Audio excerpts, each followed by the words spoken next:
Núñez ya me conoce. Muy bien, entonces cuando hablamos de morbimortalidad, tenemos que entender dos conceptos, ¿no? Uno que es morbilidad y otro que es mortalidad.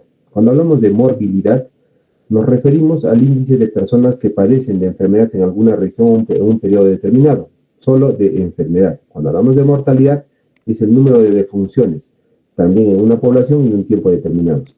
Si nosotros quisiéramos saber cuál fue la mortalidad o cuál es la mortalidad que ha traído esta pandemia de la COVID-21, la COVID-19, perdón, en diferentes departamentos, en Cusco, Arequipa, Puno, podemos obtener esos datos, ¿no?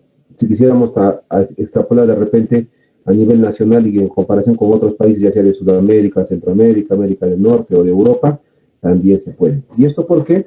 Por la capacidad que tenemos de poder procesar estos datos, ¿no? ¿De dónde obtenemos la información? ¿Cómo la procesamos? Para poder tener valores estadísticos que nos hablen acerca de la morbilidad y la mortalidad que ha traído una determinada enfermedad. Entonces, la morbimortalidad se refiere al conjunto de enfermedades mortales que han afectado a una cantidad de personas en un tiempo y lugar determinados. ¿De acuerdo? La mortalidad va a variar de acuerdo al continente, país, región, etnia, sexo, edad, etc. Incluso, mira, en un sitio tan pequeño como en el Hospital Adolfo Guevara, tenemos dos servicios, ¿no? Uno que es el servicio de neonatología y otro el de pediatría. Y ustedes podrán entender que la morbimortalidad de ambos servicios es diferente, ¿ya? ¿Y en qué sentido? Porque, por ejemplo, ¿no? Digamos, en neonatología tenemos enfermedades más frecuentes de la etapa neonatal. ¿Cuáles son? Los pacientes que nacen con asfixia perinatal, una enterocolitis necrotizante, hemorragias intracraneales o intraventriculares, síndromes de asfixia, etcétera y etcétera. O sea, tiene otra morbimortalidad, ¿no? A diferencia de la población pediátrica, que tenemos otro tipo de enfermedades, ¿no? Por acá tenemos enfermedades respiratorias, gastrointestinales, problemas urinarios, etcétera y etcétera. Entonces, varía. Incluso en el mismo departamento, por ejemplo, acá si comparamos la morbimortalidad del Hospital Adolfo Guevara con la morbimortalidad del Hospital Regional, va a haber una diferencia. ¿Y esto a qué se debe? Se debe a muchas situaciones, ¿no? Infraestructura, equipamiento, especialistas, etcétera y etcétera. Eso es importante que se pueda entender, ¿no? Que esto va a depender y va a variar de acuerdo a la región. Cuando hablamos de morbilidad más frecuente en la población pediátrica, nosotros lo enfocamos así, los pediatras por lo general.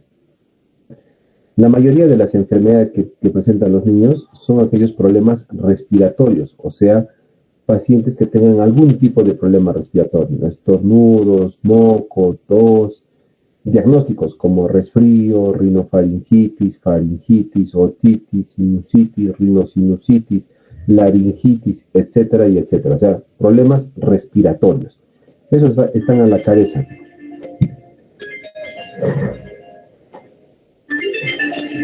Perdón, un minuto, por favor.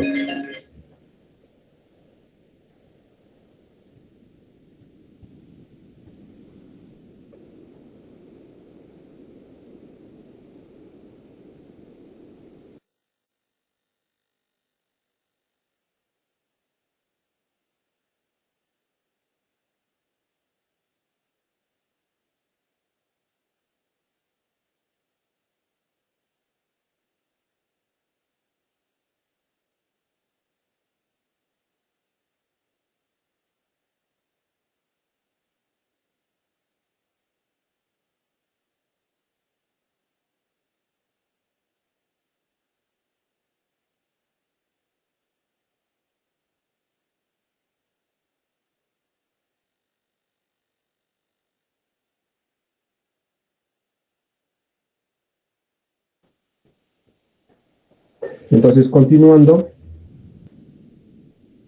vamos a ver que los problemas más frecuentes, como les comentaba, son los problemas de etiología respiratoria. En segundo lugar, los problemas gastrointestinales o digestivos, ¿no? Niños que pueden tener cuadros de diarreas agudas, diarreas crónicas, problemas de estreñimiento, impactación, constipación, mal funcionamiento gastrointestinal, etcétera y etcétera. O sea, habla de problemas gastrointestinales o digestivos. Y en tercer lugar, tenemos problemas urinarios.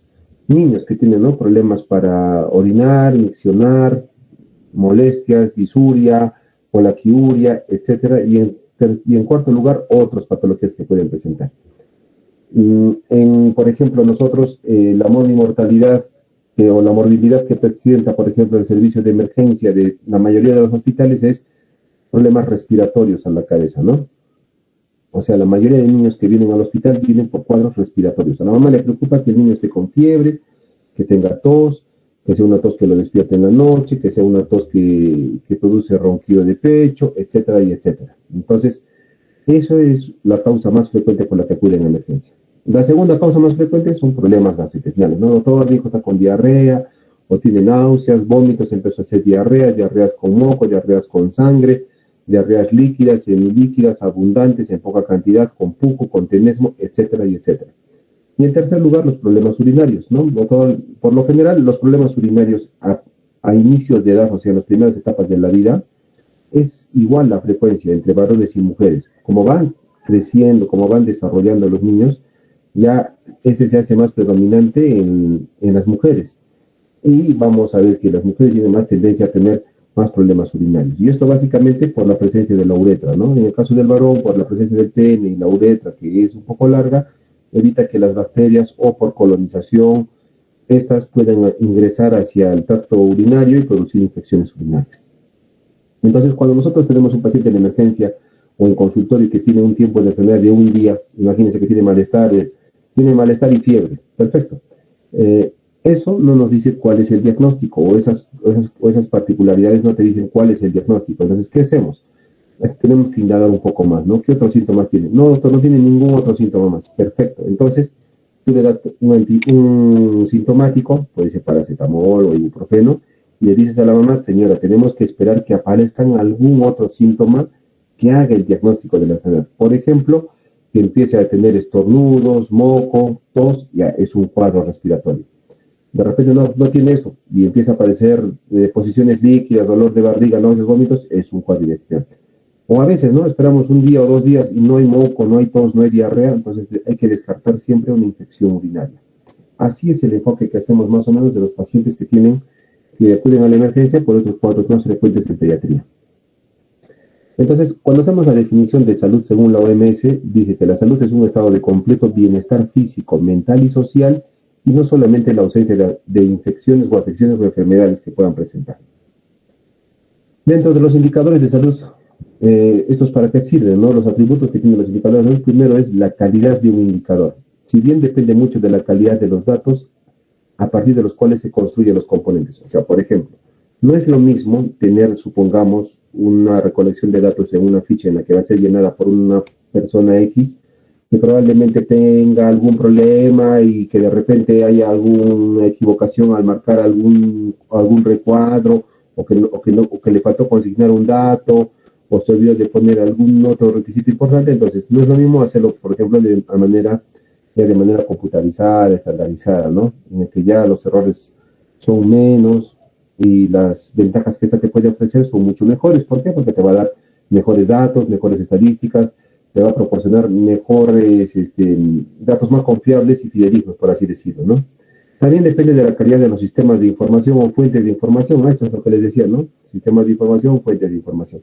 Ustedes recuerden que ahora, por ejemplo, los niños, ustedes que hacen proyectos de investigación o tesis, piden permisos a los hospitales para poder utilizar su sistema de información o sus fuentes para poder corroborar algunos datos que ustedes quieran plantear en su tesis, ¿no es cierto? Todavía tenemos algunos hospitales que utilizan la historia clínica. Entonces, en la historia clínica uno tiene que ir revisando historia clínica por historia clínica, ir viendo en la cronología lo que uno está buscando. Y muchas veces, ni siquiera se entiende la letra del médico, ¿no? En la historia clínica. Eso ha pasado, nos ha pasado. Yo cuando era interno me pasaba un montón de veces. Ahora, tenemos, por ejemplo, otros hospitales que ya manejan el sistema ya informático estandarizado, en el que ya es más fácil, ¿no? Tú entras al sistema y buscas lo que deseas. Es más, puedes poner incluso las fechas, los tiempos, si quieres por nombre, si quieres por edad, si quieres por patología, etcétera, y te va a mandar toda esa información que tú necesitas. Entonces, eso también es importante porque nos va a dar una calidad en esta información que estoy buscando, ¿no es cierto? Entonces, eso también es importante. La calidad de la información es importante porque sirve para darle respuesta y se diseña para un propósito definido. Por ejemplo, nosotros tenemos historias clínicas, como ustedes saben, ya a nivel del sistema informático. Y, por ejemplo, en el sistema informático, qué te obliga? ¿No? Te obliga que antes de darle de alta a un paciente o antes de terminar la atención del paciente, te obliga a que debas de consignar algunos datos importantes, como por ejemplo el peso, la talla, los signos vitales, el diagnóstico, que es importantísimo, y lo otro en el tratamiento, y al final poner a dónde va el paciente, si se va a casa, se va de alta, pasa a observación, si se hospitaliza, pasa a trauma shock, pasa a la UCI, etcétera. Entonces, todo eso está consignado en una buena historia clínica, aquella que te permita dar una buena información. Es válida porque intenta medir lo que uno quiere, ¿no? Es confiable, se reproducen los mismos resultados y la medición es repetida en condiciones similares, obviamente. Especificidad, mide solo el fenómeno que se quiere medir. Cuando uno busca un punto, un parámetro específico, va a encontrar respuestas a esa interrogante. Sensibilidad, mide los cambios en el fenómeno que se quiere medir. La mensurabilidad se refiere a que se basa en datos disponibles o fáciles de conseguir, de fácil manejo. Es imperativo recopilar una cantidad limitada, pero factible y válida, de tratar de complejizar los indicadores mediante sistemas poco prácticos o parámetros complejos. Ustedes saben, ¿no?, que hay programas en los que te piden, por ejemplo, quieres hacer un trabajo de investigación acerca de un tema, necesitas tantas muestras, ¿no? O un universo muestral de tanto. Ya no tienes que agarrar todas las historias, nada. ¿Por qué? Porque haces valer esta mensurabilidad. ¿Para qué? Para que uno pueda llegar a unos diagnósticos más precisos con poca información o información necesaria, básicamente. Relevancia es importante porque estas fichas o esta información es capaz de dar respuestas claras a los temas relevantes incorporados en las políticas de salud. Por ejemplo, ¿no? Si hacemos un trabajo de investigación y vemos, a ver, pacientes que han venido al consultorio o a la emergencia por resfríos. A ver, tú buscas ahí, te salen así todos los pacientes que han venido por resfríos de tal fecha a tal fecha. Y tú te fijas y ves en el tratamiento y te fijas, ¿no? En el tratamiento, ¿cuántos recibieron antibiótico? Y te fijas que muchos de ellos pueden haber recibido antibiótico. Y eso te va a servir para un trabajo de investigación. ¿Por qué? Porque tienes que ver si es relevante o no es relevante. ¿En qué sentido? A ver, date cuenta. Si es un cuadro viral, un cuadro respiratorio, ¿necesita tratamiento antibiótico? Probablemente no.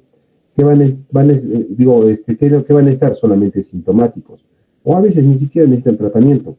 Asumiendo de que la mayoría de las infecciones de los niños son de etiología viral, la mayoría de estos tratamientos no necesitan antibióticos. Entonces acá va un tema importante, el que es el uso indiscriminado de antibiótico-terapia o antibióticos en los niños, ¿no? Entonces, eso es importante. Para eso también es importante tener los datos precisos. En lo que es costo-efectividad, vamos a ver que la inversión de tiempo y otros recursos necesarios para la construcción del indicador esté justificada a través del uso y los resultados obtenidos. Integridad se refiere a que los datos requeridos estén completos. Obviamente, cuando uno quiere hacer un trabajo de investigación, tiene que buscar datos completos. Uno no puede inventarse los datos, ¿no? Por eso es que muchos de vuestros trabajos que hacen sus fichas de recolección de datos. En esa ficha de recolección de datos, ustedes consignan todos los datos que ustedes quieren tener del paciente para hacer un trabajo de investigación o para hacer un estudio determinado. Consistencia interna se refiere a que en los indicadores vistos, solos o en los grupos, los valores sean coherentes y sensibles al cambio. Obviamente, ¿no? El resultado tiene que ser igual en grupo o en paciente solo. Transparencia se refiere a que sea fácilmente entendido o interpretado por los usuarios. De nada serviría dar una información o tener un dato si no es transparente, si no es un dato que a mí me sirve o que sea fácil de entender. La difusión, que sea accesible a los usuarios a través de las publicaciones periódicas, y el dinamismo, que se actualicen y se corrijan en la medida en el entorno en el que cambia, ¿no? Esto puede cambiar en cuanto a las condiciones específicas que los indicadores describen. La disponibilidad de datos, el conocimiento científico, o bien en los niveles de interés y necesidades de los usuarios que ellos necesiten. Por ejemplo, acá tenemos algunos ejemplos de indicadores, ¿no? Acá tenemos indicadores demográficos estimados por quinquenios, mira. Esto, ¿quién lo publica o quién lo procesa? Es el INEI. ¿Qué es el INEI? Es el Instituto Nacional de Estadísticas e Informática. Ellos manejan todo este tipo de información en general, ¿no? Con respecto a salud, también tiene a nivel nacional, tiene por quinquenio, tiene proyecciones, tiene tal año, a cuál año, etcétera. Entonces, esa es una chamba que tienen que hacer de ese instituto, básicamente en recolectar la información, pero que sea una información fidedigna, clara, transparente, que sea una información que nos va a servir, nos va a ayudar para que ellos puedan procesar y emitir estos indicadores, ¿no? Estos indicadores demográficos. Y solo así podemos, por ejemplo, entender y decir, ¿no? Con respecto a la fecundidad, los nacimientos anuales en miles, ¿no? ¿Cómo podemos calcular los nacimientos anuales en miles? Por quinquenios, digamos, ¿no? Supongamos, de tal año a tal año, del 2005 al 2010, ¿cuántos nacimientos anuales ha habido? 610. Del 2010 al 2015 anualmente nacieron 589, y así, ¿no? Van bajando. Y fíjense ustedes cuál es la proyección hacia el 2025. Cada vez los índices de nacimientos o nacimientos anuales tienen tendencia a disminuir. Y esto tiene que ir de la mano con otros factores, ¿no? Por ejemplo, la tasa bruta de natalidad, la tasa bruta de fecundidad, la tasa bruta de reproducción, la tasa neta de reproducción, etc. Por ejemplo, en la tasa neta de reproducción vamos a ver que también esta va a ir sufriendo una evolución con respecto pasa el tiempo. Miren, entre el 2005 y 2015, en promedio era pues tener 1.2 hijos, digamos, ¿no? Por familia, y este índice poco a poco tiene tendencia a ir disminuyendo.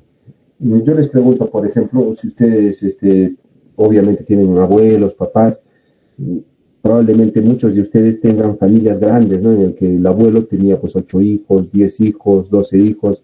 Mi abuela, por comentar, mi abuelo llegó a tener 14 hijos. Entonces, imagínense en esa época cómo era, ¿no?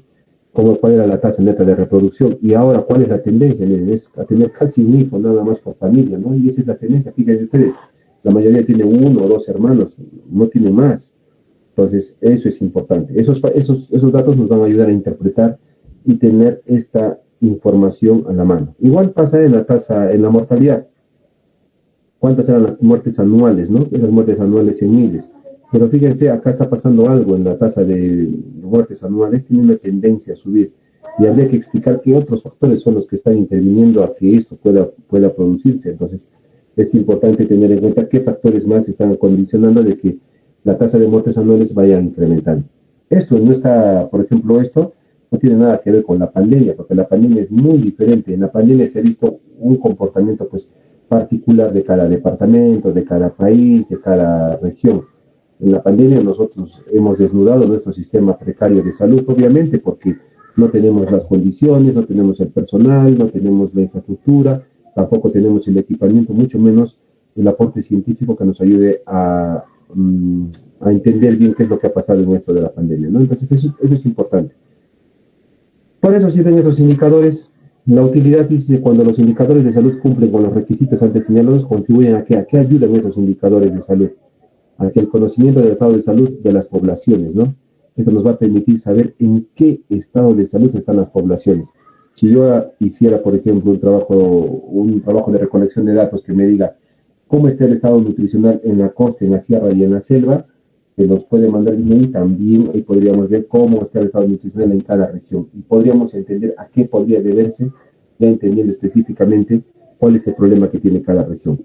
Establecer comparaciones entre países, obviamente, no países que se puedan ser comparables. No vamos a comparar Perú con China, no tenemos margen de comparación, tenemos que comparar países que tengan prácticamente el mismo medio, prácticamente, ¿no? Países sudamericanos, centroamericanos, etcétera, etcétera. Comparar tendencias al interior de una comunidad o un país, ¿no? También es importante. Les comentaba, por ejemplo, acá en Cusco, ciudad nomás, imagínense, tanta diferencia, tanta inequidad con el sistema de salud, por ejemplo, que hay en la periferia o en los centros de salud más lejanos, donde hay centros de salud, ni siquiera hay puestos, ni centros organizados de salud, sino puestos de salud en el que por lo general ni siquiera hay un médico, sino está una enfermera o está un técnico o una obstetriz quien esté encargada de este establecimiento y tiene que brindar cobertura de salud a toda esa población, ¿no? Entonces eso también es importante, ¿no? Por eso es importante tener esas estadísticas o esos datos que nos van a ayudar a entender mejor cuál es la situación de salud de un determinado lugar. La determinación de las inequidades en salud, les comentaba, igual, ¿no? ¿Por qué acá sí tenemos muchos pediatras y por qué no hay pediatras, por ejemplo, en periferia? Porque el Estado, ¿qué es lo que debería promover? Debería promover eso, ¿no? O sea, pagar especialistas, pagarles bien para que puedan salir a trabajar en comunidades o en sitios más alejados, sin que tengan la necesidad, digamos, de quedarse un médico especialista en un centro, en un departamento o en una capital de provincia donde tiene posibilidades de hacer la parte privada, trabajar en clínica, trabajar en un centro de salud o en un hospital, etcétera, etcétera. Entonces, eso también tiene que ver, ¿no? Entender qué es lo que está pasando. La estratificación de los grupos de riesgo, la identificación de las áreas críticas, el monitoreo de la calidad de vida en las poblaciones, ¿no? A ver cuál es la calidad de vida, si es efectivamente dónde es mejor, en cuál de las regiones. Todos estos aspectos en su conjunto sirven para el establecimiento de políticas de salud. Esto es lo que va a determinar políticas de salud, priorización y análisis de salud. Por eso es que el gobierno quiere saber ya, como la salud en las zonas altoandinas es precaria, ¿qué vamos a hacer? Ya vamos a apoyarles con lo que es, por ejemplo, pensión 65, vamos a ampliar la cobertura de SIS, etcétera, y así, ¿no? Entonces, busca estrategias para compensar de una u otra forma ese déficit de atención de salud, de medicamentos, etcétera, de esas poblaciones para que se puedan sobrellevar con programas que pueda instaurar el gobierno, ¿no es cierto? Importante también sirve para evaluar la gestión del gobierno. Ellos dicen, ¿no? Por ejemplo, en mi gobierno yo quiero disminuir la anemia, dicen. Ese es el caballito de batalla de todos los que postulan a un cargo público, ¿no? Que dicen, vamos a disminuir la anemia pública, la anemia, vamos a disminuir la anemia. ¿Qué hacen? Tienen que basarse pues en indicadores o parámetros actuales, en qué situación está, qué partes del Perú necesitan más apoyo en salud, quiénes necesitan tener más atención y prioridad en lo que es el estado de la anemia, por ejemplo, en determinadas regiones. Antes no se daba mucha importancia a la anemia. Hace años atrás, por ejemplo, nadie sabía de la anemia, y mucho menos podrían entender qué es lo que está pasando con los niños, por qué tenían anemia. Estudios recientes, datos extraídos de diferentes publicaciones, etcétera, han demostrado que la anemia en los niños puede ser de diferentes etiologías. La más común es la anemia fisiológica, ¿no? De los pacientes pediátricos. ¿Y a qué se debe esto? Cuando un niño nace, por ejemplo, la mamá todavía pasa sangre, ¿no? A través de la placenta y el cordón umbilical al niño. Y antes, ¿qué hacían? Nacía el bebé, inmediatamente clampaban el cordón umbilical y pum, ya le daban al bebé a la mamá se lo llevaba a casa y ya está. Y luego veían que después de unos 4 o 5 meses el niño empezaba a hacer anemia, 6, 7 meses, le daban sulfato ferroso. Esto ayudaba a que mejore un poco la anemia, pero tenía mal sabor. Los papás se quejaban mucho de que sus niños estaban estreñidos, que no podían defecar y que preferían no usarlo, además que tenía mal sabor, mal olor, y no les gustaba a sus niños, tenía poca tolerancia, etcétera. Entonces dejaron de utilizarlo, ¿no? Pasó el tiempo y se hicieron estudios y se demostró que es importantísimo, y ustedes lo han visto también esto en ginecología, que cuando el niño nace, debemos de esperar a que disminuya el latido que hay a nivel del cordón umbilical para poder recién clampar. Y eso en promedio 50, 60 segundos del periodo exclusivo, ¿no es cierto? Entonces, ¿qué pasaba con estos niños que después de 50 segundos se clampaba y se cortaba el cordón umbilical? Esos niños tenían menos probabilidades de hacer anemia de lactante o anemias fisiológicas. Y de todas maneras necesitaban siempre un suplemento de hierro. ¿Por qué? Porque miren, las reservas de hierro que se establecen en el hígado en el niño que va a nacer, estas recién empiezan a llenarse o empiezan a estimularse a partir del tercer trimestre. Por eso es que los pacientes, por ejemplo, prematuros, siempre van a sufrir de problemas de hierro. Es más, déficit de hierro, anemias moderadas, severas, y por eso es que desde que nacen deben recibir suplementos de hierro. En cambio, los niños que han nacido eutróficos con su peso y edad gestacional adecuada, va a depender mucho de qué tipo de parto ha sido, si ha sido un parto natural o autóxico, un parto por cesárea, cuánto tiempo se demoró en clampar el cordón umbilical o el pinzamiento del cordón, para ver el pronóstico de si va a ser o no anemia. En base a esto, el gobierno se dio cuenta y dijo y declaró una política de salud en la que establecía que todos los niños a partir de los 4 meses de edad deben recibir suplementos de hierro, así sea de parto cesárea, parto autóxico, pero tienen que ser pacientes nacidos a término. Ya hay otros estudios que hablan de los pacientes prematuros que desde que nacen deben recibir suplementos de hierro.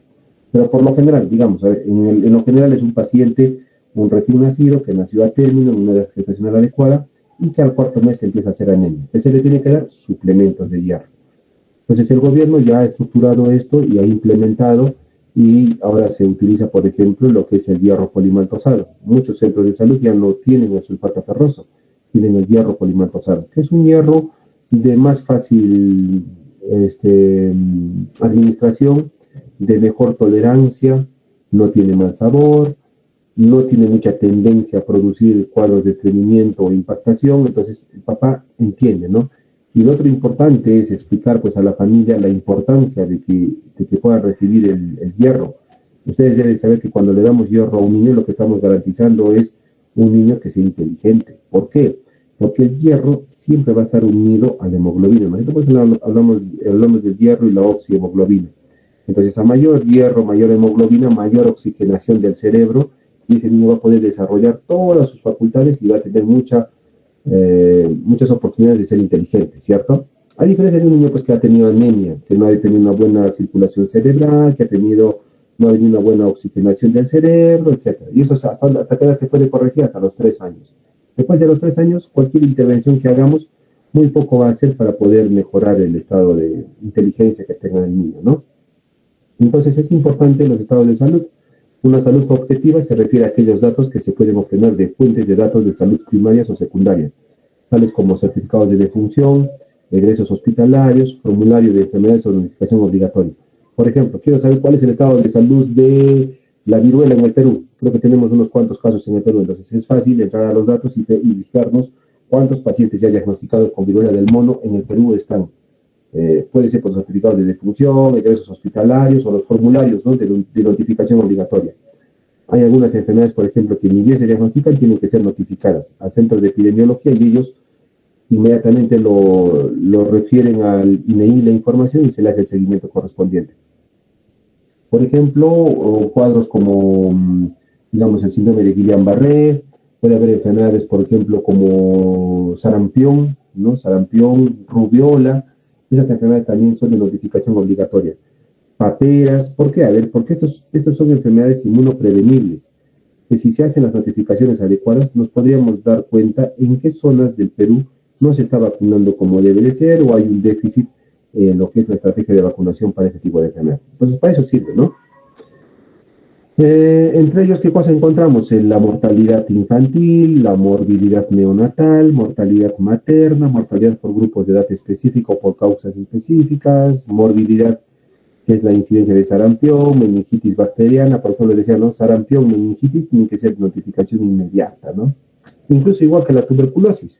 Imagínense que la tuberculosis es una enfermedad tan frecuente en nuestro país y tan diversa que podemos encontrar tuberculosis pulmonares, tuberculosis óseas, tuberculosis renal, tuberculosis cerebral, tuberculosis en diferentes partes del cuerpo, ¿no? Es variopinta esta enfermedad.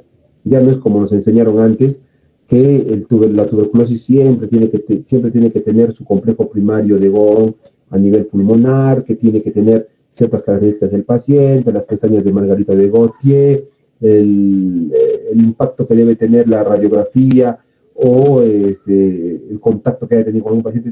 De algunas cosas sí se han mantenido, pero otras han cambiado, han variado, han evolucionado. Por ejemplo, antes teníamos que buscar 3 muestras de esputo del paciente que sean de las primeras de la mañana para mandar a estudios o análisis. Ahora no, ahora tenemos el MODS. Por ejemplo, ¿qué es el MODS? Es la sensibilidad observacional a drogas por método microscópico. ¿A qué se refiere? Una sola muestra de esto nos puede decir, por ejemplo, una muestra de esputo de BK positivo. Tú lo pones en contacto con diferentes drogas y te va a decir si el paciente es resistente o no al tratamiento de tuberculosis, por ejemplo, ¿no? Ahora tenemos PCR para tuberculosis, que se saca un poco de líquido de la médula espinal por una punción lumbar, se envía a un laboratorio y te pueden decir si tiene o no PCR o la reacción ganglionar polimerasa para la tuberculosis. O sea, va evolucionando, se dan cuenta, va incrementando. Y eso es lo interesante de la medicina, ¿no? Nunca nos quedamos con conocimientos antiguos. Antes, cuando la medicina pues era solamente la medicina que era transmitida de profesor a alumno, que tenía mucho en cuenta lo que es la experiencia, decía, no, pero la experiencia dice esto, la experiencia. Hoy en día ya no se habla de experiencia, se habla de medicina basada en evidencias. ¿Y qué es lo que va a primar siempre? La evidencia científica. Pero la evidencia científica, pues no de un estudio, son de estudios randomizados, aleatorizados, estudios grandes, etcétera, que puedan darnos con certeza y efectividad qué es lo que está pasando en una enfermedad o qué es lo que vamos a hacer, ¿no? Eso es importante. Entonces acá tenemos otros indicadores, como les comentaba, indicadores de mortalidad infantil, mortalidad neonatal, mortalidad materna, etcétera. Acá algunos de estos datos, cómo los podemos describir en tablas o poder desarrollarlos en tablas, ¿no? Por ejemplo, acá una tabla importante que nos habla de la tasa de la mortalidad de niños menores de 5 años. Fíjense, ¿cómo era antes? Antes la tasa de mortalidad de un niño menor de 5 años era pues recontra elevada, ¿no? Fíjense ustedes, por ejemplo, en África del sur del Sahara, ¿cuánto era? Mira, la incidencia era altísima, al 90, y cómo va disminuyendo poco a poco. Mira, fíjense que al 2015 cómo ha bajado, va disminuyendo, ¿no? Pero aún así es alta. ¿Y esto qué cosa? ¿Cómo interpretamos esto? Un sistema de salud muy deficiente, precario. Ahora acá en el Asia meridional también, fíjese cómo la tasa de mortalidad ha ido disminuyendo, pero cuando estaba alto, ¿no? Países en desarrollo, Medio Oriente y Norte del África, igual. Europa, Asia, fíjese cómo es la tendencia de estos, ¿no? Siempre han tenido mejores sistemas de salud, en los que la mortalidad, bueno, sí, ha ido disminuyendo progresivamente. Por ejemplo, en Japón, ¿qué dicen las guías japonesas? Por ejemplo, a ver, en Japón antes no se ponía la vacuna contra neumococo, ¿ya? No había la vacuna contra neumococo dentro del esquema de vacunación. Entonces, la mayoría de los niños que tenían neumococo, que hacían neumonías, hacían como una complicación las meningitis por neumococo. Y se morían los niños. O sea, aparte que se enfermaban por neumonía, se morían por meningitis. Y era porque el agente etiológico del estreptococo de neumonía es el que podía producir tanto enfermedad pulmonar como enfermedad neurológica. Pero desde que se instauró la vacunación dentro de su esquema de vacunación, ya se instaura y se implementa la vacuna contra el neumococo, esto va disminuyendo este índice, tanto así que hoy en día pues es difícil ver un niño que se muera por una meningitis por estreptococo neumonía, porque prácticamente ya es de vacunación obligatoria. Siempre va a haber personas que están en contra de las vacunas, los antivacunas, pero lo que ha demostrado la ciencia, lo que ha demostrado es que es importante la vacunación porque va a prevenir enfermedades. Indicadores para evaluar los servicios de salud. Estructura de los aspectos que se evalúan dentro de la estructura son accesibilidad. Es importante saber, ¿no? Si es un sistema de salud accesible, si es disponible. ¿A qué se refiere accesibilidad? No es, por ejemplo, todos nosotros aquí en el Cusco tenemos buena accesibilidad a cualquier sistema de salud. No sé, quieres una atención inmediata, rápida, te vas a la clínica y buscas al profesional. Quieres una atención inmediata, rápida, pero en traumatología, buscas a un especialista, un traumatólogo. Una atención inmediata, rápida, pero para un niño buscas a un pediatra. Entonces, miren, fíjense cómo es la accesibilidad, ¿no? Esto, por ejemplo, no hay en otras zonas o en otros lugares. No solamente en nuestros Andes, puede ser, digamos, en la selva, en la zona, por ejemplo, de Madre de Dios, imagínense, Amazonas, ellos no tienen pues esta accesibilidad a tener un buen sistema de salud. La disponibilidad también, ¿no? O sea, por ejemplo, ¿cuántos médicos debería haber para una cierta cantidad de habitantes para que puedan ser atendidos adecuadamente? Indicadores de proceso. Estos miden la forma de la intensidad, cómo se utilizan los recursos disponibles para atender la demanda de la población. Productividad es el número de servicios o actividades realizadas por una unidad de recursos humanos disponible por una unidad de tiempo. Rendimiento, número de servicio, rendimiento, intensidad, uso de concentración, extensión, uso de la proporción, población, etcétera. Son indicadores que te van a ayudar para poder entender mejor la realidad de una sociedad, ¿no? Entonces, esto es importante que sepan. Incluso es lo mismo, por ejemplo, cuando se pide, queremos ampliar el hospital Adolfo Guevara. Muy bien, quieren ampliar, perfecto, vamos a hacer un estudio. A ver, primero, vamos a ver el porcentaje de ocupación de camas. A ver, ¿cuántas camas tienen? Tenemos 500 camas. ¿Cuántas ocupan diariamente? Ocupamos 200. O sea, hay más del 50% que no es ocupada. Entonces, ¿cómo piden otro hospital? ¿No es cierto? Sería lógico. Promedio de días de estadía o en el hospital, dicen, ¿no? Por ejemplo, en el servicio de medicina hay muchos pacientes crónicos, muchos abuelitos, papás, ancianos, que están hospitalizados meses y meses y los familiares no lo quieren recoger, no lo quieren llevar a casa. ¿Por qué? porque dicen, doctor, ¿cómo lo voy a llevar a mi casa si no tengo quien lo cuide en la casa? Aquí en el hospital por lo menos ustedes lo cuidan. Perfecto.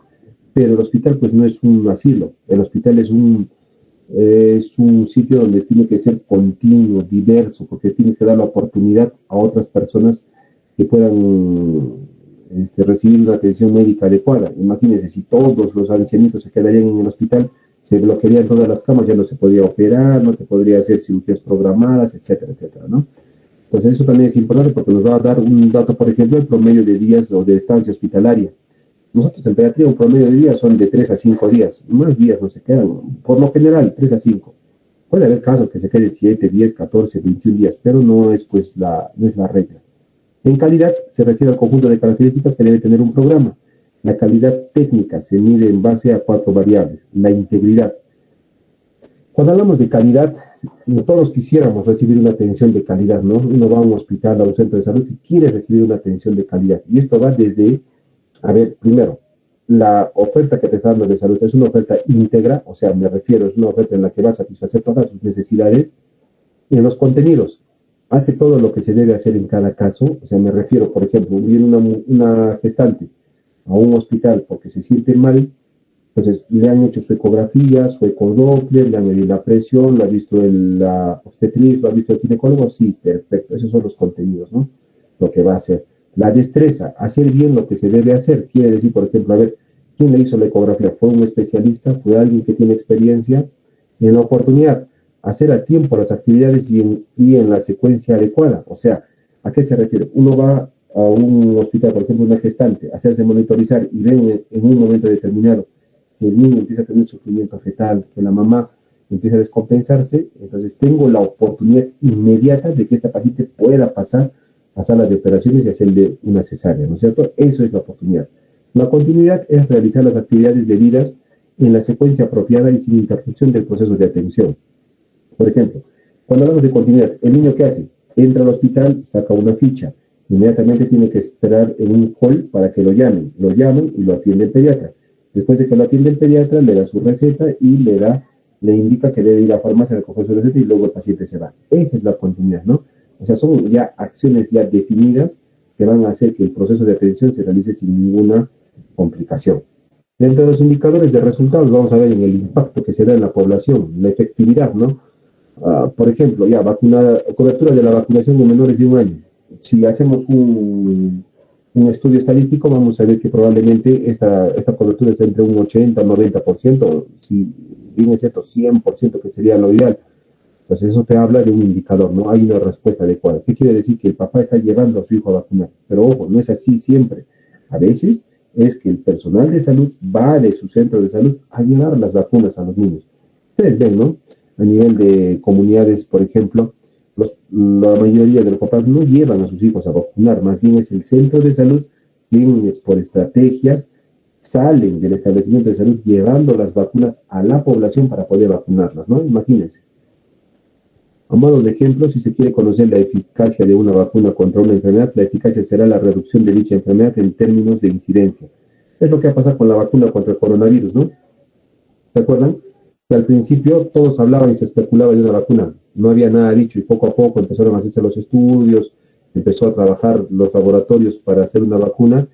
¿Y cuál ha sido la incidencia? Que en los países en los que se ha vacunado a las personas, así como nosotros en el Perú, por ejemplo, con 3 hasta 4 dosis, ha disminuido sustancialmente la cantidad de muertos por coronavirus.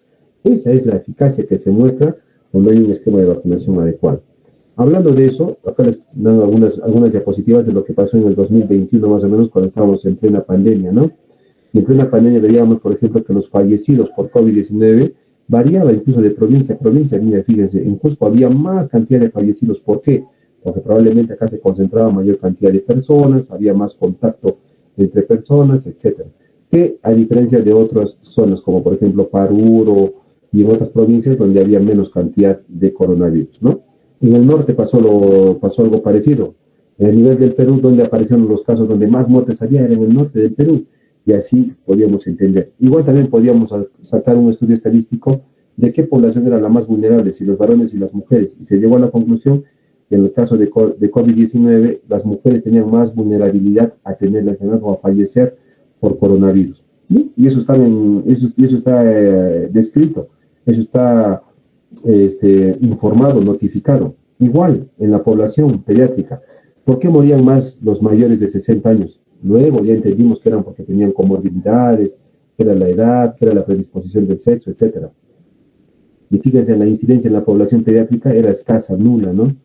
Yo les comento, nosotros en la salud habíamos tenido un niño nomás que falleció por COVID-19, y eso fue un niño que tenía muchos factores de riesgo, era un niño que venía de Lima, 12, 13 años, que vino justo por la pandemia, alejándose de la incidencia de esta enfermedad, llegó acá, se contagió en Urubamba y falleció. Pero falleció porque él tenía un factor de riesgo muy importante, que era un niño que tenía una obesidad mórbida. 12 años, sí, más o menos 12 años y pesaba 130 kilos, imagínense. Entonces, así ha sido la mortalidad, ¿no? Lo que es la efectividad es el impacto de un programa aplicado en condiciones habituales de la práctica diaria. O sea, ¿es efectivo o no este programa? ¿En qué circunstancias? En la anticipación. Si yo le explico al papá la importancia de las vacunas, le explico al papá la importancia de la administración de suplementos de hierro, le explico al papá la importancia de la lactancia materna frente a la fórmula, entonces, ¿qué estoy haciendo? Me estoy anticipando, ¿no es cierto? Y al informarle al papá, le doy la posibilidad de que el papá pueda escoger qué es lo que más le conviene para su niño. La efectividad es cómo yo llego a dar esa información adecuada, sostenida, y que puede ejercer un efecto en esa persona. Disponibilidad y accesibilidad es importante, ¿no? ¿Es disponible? Sí. ¿Es accesible? También. No le voy a ofrecer algo que no está disponible y algo que no está accesible, pues. La calidad, como les decía, desde todo punto de vista, desde la entrada, la eficiencia y la sustentabilidad. Son situaciones que son atributos que nos van a decir que la efectividad es adecuada. En conclusión, estimados alumnos, podemos decir que los indicadores de salud constituyen una excelente forma de medir, de monitorear el estado de salud de una población, siempre y cuando ellos se construyan a partir de datos verídicos, veraces y de fuentes de información válidas. De nada sirve utilizar fuentes de información que no son válidas, que no son creíbles, porque no va a generar ningún impacto a nivel de la sociedad. Actualmente son de gran utilidad para evaluar la gestión de los servicios de salud, pues ellos dan cuenta del desempeño de los planes, programas y metas. Si bien estos comenzaron a construirse a partir de datos numéricos, es decir, atendiendo a los procesos cuantitativos, hoy se abren a la medición cualitativa, dando cuenta de la calidad de atención, de la calidad de vida, entre otros. Un ejemplo de esto es el siguiente, miren, nosotros en el Cusco, por ejemplo, no tenemos ningún hospital que tenga una unidad de cuidados intensivos pediátricos. ¿Quién habla? Yo soy el jefe de servicio de mi hospital. Entonces, desde que asumí la jefatura, yo siempre he tenido esto, ¿no? De decir, ¿por qué no hay una unidad de cuidados intensivos en el Cusco? Si ustedes ven, la UCI pediátrica de regional lo manejan los sociólogos de adultos.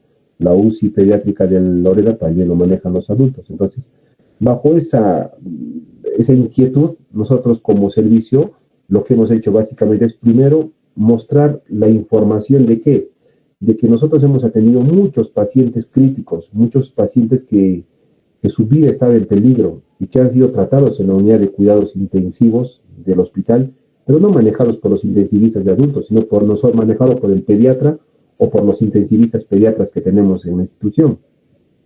Nosotros tenemos 2 médicos que son intensivistas pediatras, que son sus jefes de prácticas. Entonces, miren, nosotros hemos demostrado que tenemos una población que necesita este tipo de ayuda, este tipo de tratamiento. Lo hemos corroborado con las estadísticas, con la información que tenemos de los pacientes que hemos enviado, muchos pacientes a Lima referidos para manejo por la UCI pediátrica, etcétera, y etcétera. Y miren, y hoy en día ya estamos a puertas de inaugurar nuestra unidad de cuidados intensivos pediátricos.